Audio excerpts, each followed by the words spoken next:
مديري بالشغل اليوم سمح لي أروح بدري، ففي معي وقت أحكي لكم قصة شخص عادي جدا، ما عنده مأساة، ما صار معه إشي كبير. بصحى كل يوم على نفس المنبه، بلبس، بيطلع، وبمشي بنفس الطريق. الناس حواليه بتحكي، بتضحك، بتعيش. هو بينهم بس مش معهم. هو ما كان حزين، الحزن يمكن بحالته كانت أرحم. كان فاضي، فراغ، عايش بفراغ ساكت. بس هو متعود عليه لدرجة إنه بطل منتبهله.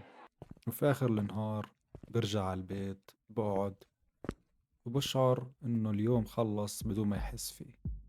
هذا هو الموت العمودي، إنك تكون حي بس ما تكون عايش.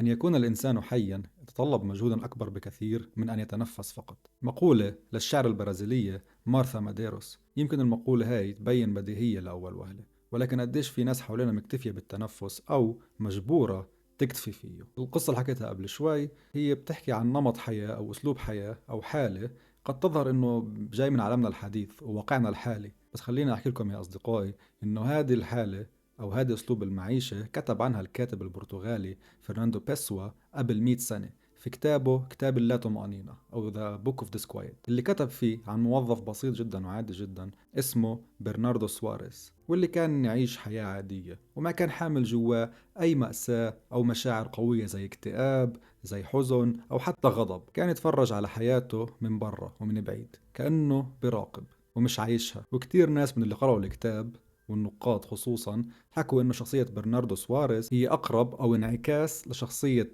فرناندو بيسوا نفسه. فشخصية برناردو سواريز تعكس شو كان حاسس فرناندو بيسوا قبل 100 سنة، واليوم وبعد 100 سنة لسه منشوف هاي الحالة حوالينا، ويمكن حتى احنا نفسنا عايشينها. بس يمكن في فرق بسيط عن القصة أو هاي الحالة قبل 100 سنة واليوم. إنه قبل 100 سنة كتب فرناندو بيسوا إنه سواريز كان يلجأ لعالم الأحلام كمهرب من واقعه وكملاذ يحتمي فيه من حياته. بس بهذا الزمن ما عنا أي وقت للأحلام حتى. والسؤال اللي بيطرح نفسه، شو بصير جوا الإنسان عشان يوصل لهي الحالة أو لهي النقطة؟ خليني أحكي لك يا صديقي إنه حالة الموت العمودي هي عبارة عن حالة انسحاب تدريجي وبطيء من الحياة، وتبلش بتراكمات أو تنازلات صغيرة. على سبيل المثال لما تكون أنت تحاول تحقق غاية أو حلم معين، بس ما تزبط معك مرة ومرتين وثلاثة وأربعة، ففي وقت ما بتقرر إنه أجل الوقت إنه تحمي نفسك من خيبة الأمل المستمرة، وبتشوف إنه أريح إذا اخترت الأمان والاستقرار على فكرة الشغف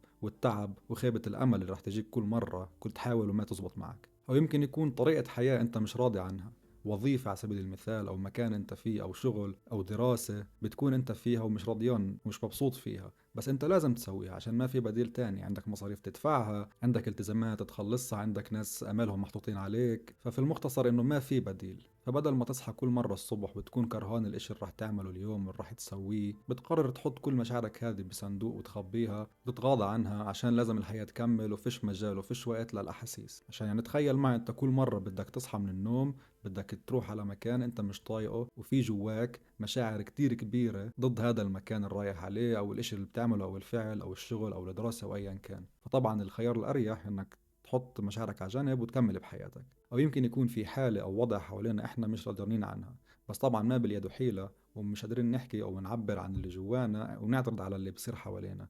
ويمكن حتى اذا اعترضنا يكون اصلا في عقاب، فبتتعلم انه ما تحكي اللي جواك وانه افضل لك وامن لك واحسن لك اذا انت كان الاشي عماله بصير قدامك ولفيت وجهك وطلعت على الشقة التانية، عشان يمكن يكون ثمن الاعتراض غالي. فالافضل لك انه ما تعترض وما تحكي اللي حاسه. فيعني مع اختلاف السيناريو، سواء كان في اشي انت كنت حابب تحققه وما زبط ولقيت نتيجته القهر، او كان اشي بحياتك شخصيا انت مش عارف تغيره فقررت تسكت عنه او تتغاضاه عشان تكمل بحياتك، او كان وضع بشكل عام انت مش راضي عنه ومقهور منه ولكن مش قادر تغير فيه، في كل مرة بتسكت وبتكبت مشاعرك أو تهمل شو حاسس تخسر جزء صغير من حضورك، وبتوصل لمرحلة إنه الحياة بالآخر بتمشي وإنت بتطلع عليها من بعيد وبتحاول تواكبها على قد ما بتقدر بس إنت مش عايشها. فالفكرة إنك إنت بتراقب بس مش حاسس، المشاعر على جنب والإحساس على جنب والحياة ماشية. وهذا هو بالذات الفرق بين حالة الموت العمودي والحزن. بس قبل ما اشرح لك الفرق بين الحزن والموت العمودي بدي اطلب منك صديقي تعمل سبسكرايب. خلينا نوصل 85 مشترك عشان المدير وعدني اذا وصلنا 85 مشترك راح يعطيني ترقية. نكمل بالفيديو. الفرق يا صديقي بين الحزن والموت العمودي إنه الحزن بتحسه بتعيشه، ودليل على إنه أنت لسه مهتم باللي بيصير حواليك، مهتم بحياتك، يعني إنه لسه في جواك إشي شغال. أما الموت العمودي صامت، وبتقدر تحكي إنه هو بيصير نتيجة إنه في إشي جواك طفى، وإنه بطل في عندك اهتمام لكيف الحياة تبعتك رح تمشي، وزي ما بيحكوا زي كأنه وين ما تاخدك. والحزن يا صديقي له بداية، حتى لو طول في له اتجاه واضح، وعلى أغلب في له نهاية كمان، عشان الحزين بيعرف إنه حزين وبقدر يحط طاقته وجهده عشان يواجه المشكلة ويحاول يطلع منها. أما اللي عايش حالة الموت العمودي ما بيعرف وين المشكلة بالضبط، عشان اللي وصله هو مش نتيجة صدمة، بل نتيجة تآكل على مدة طويلة، وصاحب الحالة هاي باخد قرار داخلي بعدم المواجهة، فطريقه مش واضحة بالمرة وضبابية. وأخيرا الحزن له ملامح وله صوت، وحتى لو حاول صاحبه يخبيه في علامات بتظهر أو بتظهره، والناس يمكن تلاحظ وتحكي لك إنه إيش مالك، إيش صاير معك، إيش ليش حزين. فبتقدر تحكي إنه الحزن مرئي، على عكس حالة الموت العمودي اللي ما في مشهد واضح، ما فيه تعابير وجه معينة توحي إنه هذا الشخص مش تمام. يمكن هذا الشخص يكون ماشي بحياته عادي، بيشتغل، بيروح على الشغل، بيروح على الدراسة، ويمكن حتى بيكون في حياته في إنجازات معينة تعتبر نجاحات، فمن برا أو الظاهر كله تمام. بتقدر تحكي إنه عماله بيقضي دوره المجتمعي على أكمل وجه، فالمجتمع برضه رضيان عنه ومش شايف إنه في إشي غلط. والناس والمجتمع بشكل عام بتعاملوا مع المرئي، مع اللي بيقدروا يشوفوه، اللي بينعمل، اللي بينسمع، اللي بيعمل إزعاج، اللي بيكون خارج عن المألوف. أما الساكت عنا في عليه مثال شعبي بحكي لك إنه السكوت علامة الرضا، بس شو لو كان السكوت هو علامة الموت العمودي ومش الرضا؟ في بعض الحالات مش علامة استقرار أو قوة، بس المجتمع شايف إنه هذا الشخص الساكت رضيان. ويمكن تقدر تحكي إنه أريح المجتمع أصلا يفكر هيك، عشان مش راح يضطر يتعمق في مشكلة هذا الشخص إذا هو مش معترف فيها أصلا، أو مش معترف إنه في مشكلة. طب وكيف لو هذا الشخص قرر في يوم من الأيام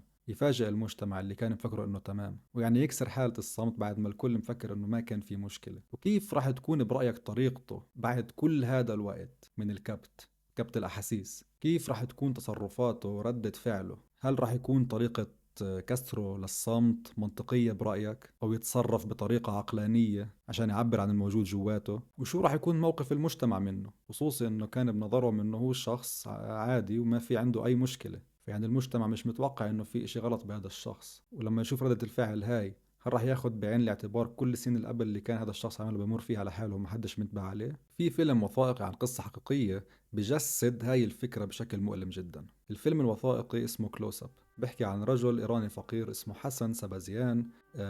وهو شخص بقدر تشخصه بحالة الموت العمودي، شخص غير مرئي، وبقدر تحكي انه بعيش حياة تعيسة. حسن كان يلاقي ملاذه ومهربه في عالم السينما والفن. كيف كانت شخصية برناردو سواريز اللي كتب عنها فرناندو بيسوا بتهرب لعالم الأحلام، أو بتلجأ لعالم الأحلام كمهرب من واقعه. وكانت السينما والأفلام هي المهرب لحسن سبازيان. وعندي شك صديقي أنت كمان بتلجأ لعالم الأفلام كمهرب من واقعك ولا؟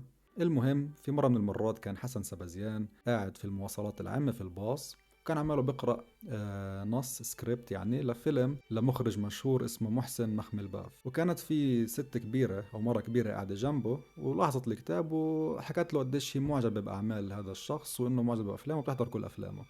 فهو راح وقع الكتاب، وقع السيناريو هذا وأعطاها إياه على أساس إنه هو هذا المخرج الإيراني المشهور. فطبعا الست الكبيرة فرحت وانبسطت وعزمته على الغداء مع عائلتها على اساس انه هو هذا المخرج المشهور. هو تقمص شخصية هذا المخرج المشهور محسن مخملباف، وكمل في الكذبة خلينا نحكي، وراح على بيت العيلة ويعني احترموه قدروه سمعوه كل الكلام هذا، ووعدهم انه راح يعمل فيلم عليهم ويكونوا هم ابطاله. وكمل بالكذبة لحديت ما انكشف وانحبس بتهمة تقمص شخصية بنية السرقة. فالفيلم الوثائقي هو بيورجي لقطات من المحاكمة اللي صارت في التسعينات. فوقف حسن سبازيان قدام القاضي، وكانت آثار الذنب والحزن يعني مبينة على وجهه، وحكى: كنت أتمنى أن أكون هو، كنت أتمنى أن أكون مكانه، أعاروني اهتمامهم واحترامهم، دعموني عاطفيا فاندمجت تماما بالدور، وشجعني هذا على أدائه بشكل أفضل، لدرجة أنني بدأت أصدق أني فعلا هذا المخرج.